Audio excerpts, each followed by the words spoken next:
Bienvenidos a Velázquez Durán. En esta ocasión platicaremos específicamente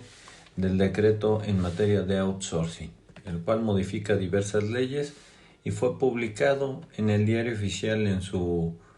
versión vespertina del pasado viernes 23 de abril. Empezaremos diciendo que reforma diversos artículos de la Ley Federal del Trabajo, quien en su artículo 12 dice: queda prohibida la subcontratación de personal entendiéndose cuando una persona física o moral proporciona o pone a disposición trabajadores propios en beneficio de otros. Para estos términos, las agencias de empleo e intermediarios que intervienen en el proceso de contratación de personal podrán participar en el reclutamiento, selección, entrenamiento y capacitación, entre otros, sin considerarse que proporcionan servicios de outsourcing. Se permite, en el artículo 13, dice que se permite la subcontratación de servicios especializados o de ejecución de obras especializadas que no formen parte del objeto social ni de la actividad económica preponderante de la beneficiaria de estos, siempre que el contratista esté registrado en el padrón público a que hará referencia el artículo 15 de esta ley. Los servicios u obras complementarias o compartidas prestadas entre empresas de un mismo grupo empresarial también serán consideradas como especializadas siempre y cuando no formen parte del objeto social ni de la actividad preponderante de la empresa que los reciba. Se entenderá por grupo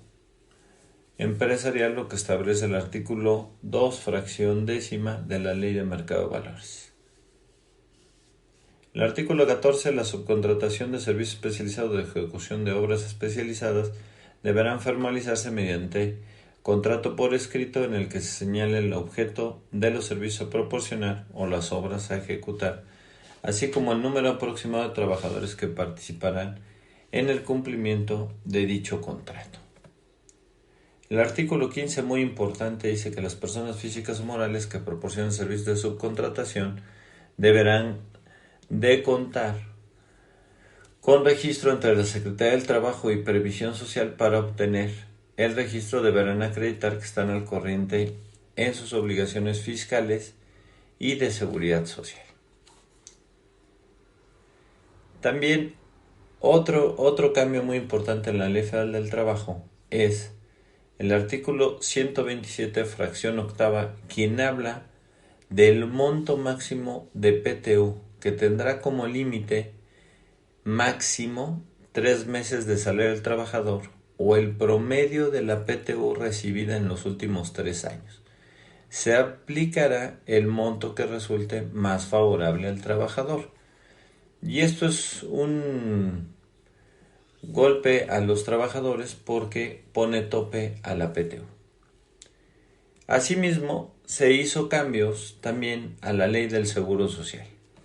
donde en el artículo 15A dice que la contratación de servicios especializados o la ejecución de obras especializadas deberán cumplir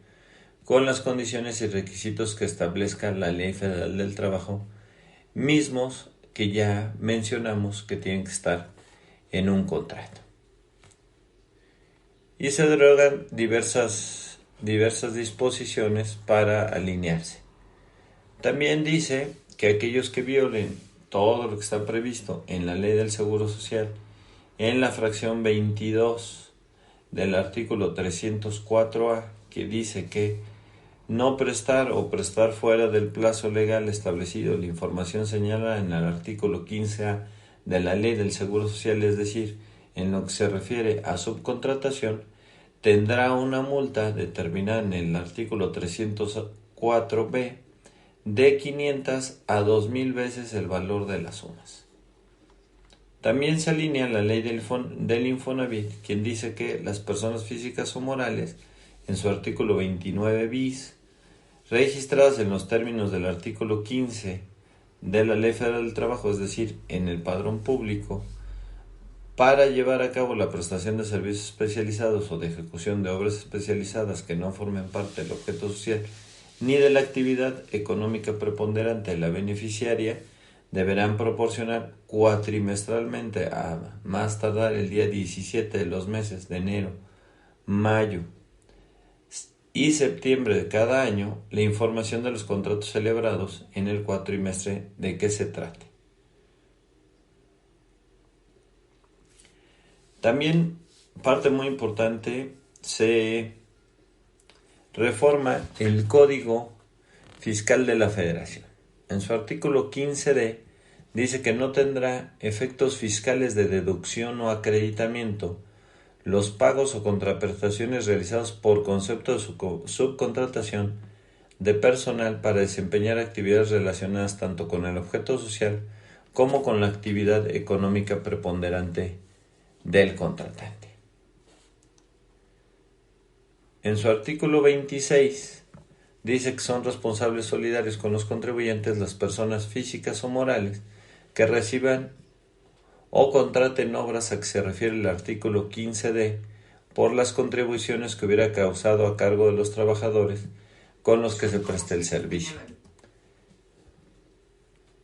También menciona que la multa será de 150,000 a 300,000 pesos a la establecida en la fracción 45ª por cada obligación de entregar información no cumplida. Son reformas muy importantes en materia de deducibilidad porque aún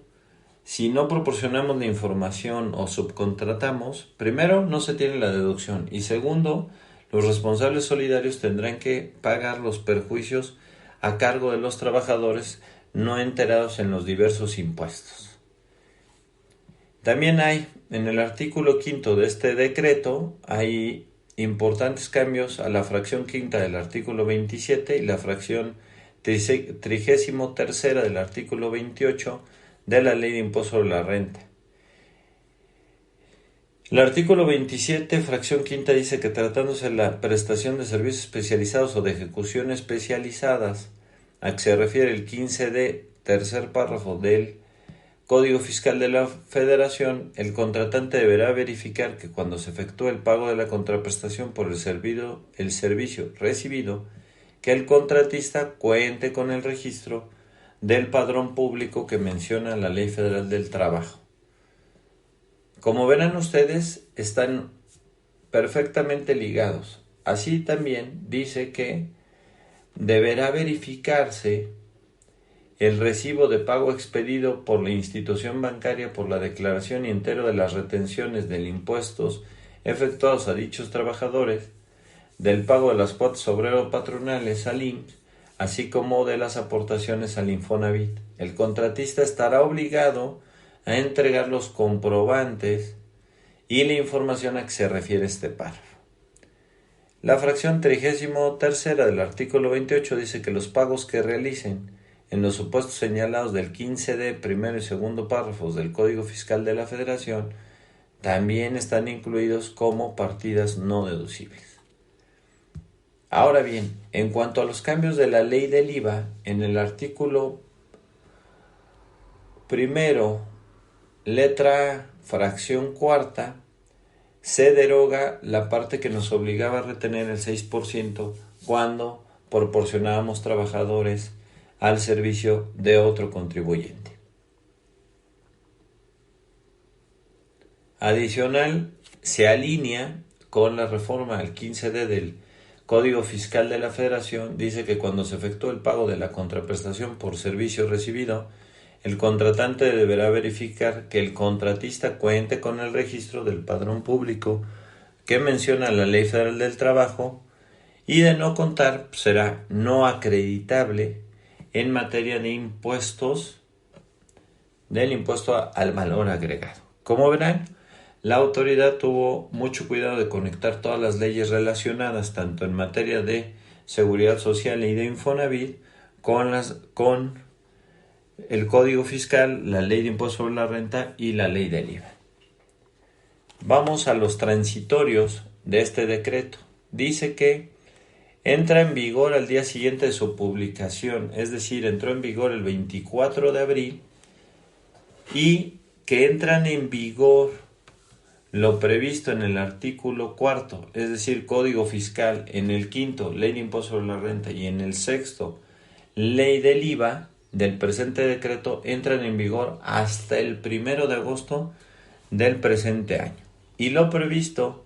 para entidades públicas y la Ley Federal de Trabajadores al Servicio del Estado entra en vigor hasta el ejercicio fiscal de 2022. El segundo artículo menciona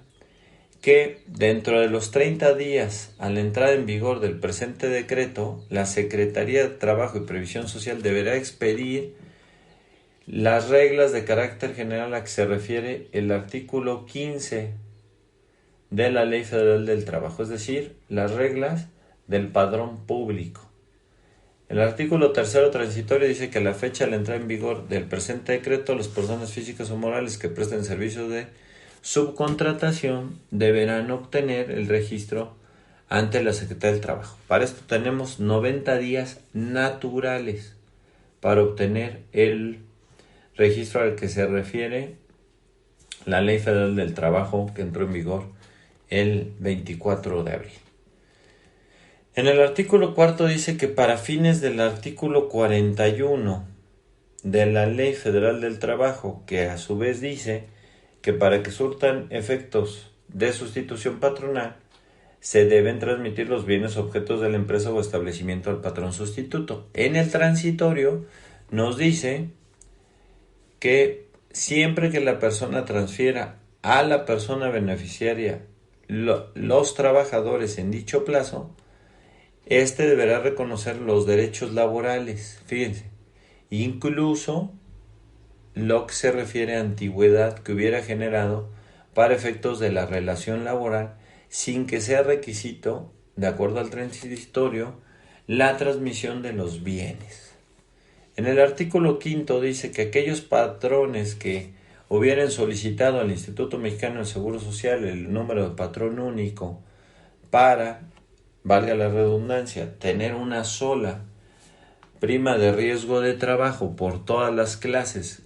por las cuales prestaban el servicio, contarán con un plazo de 90 días naturales contados a partir de la entrada en vigor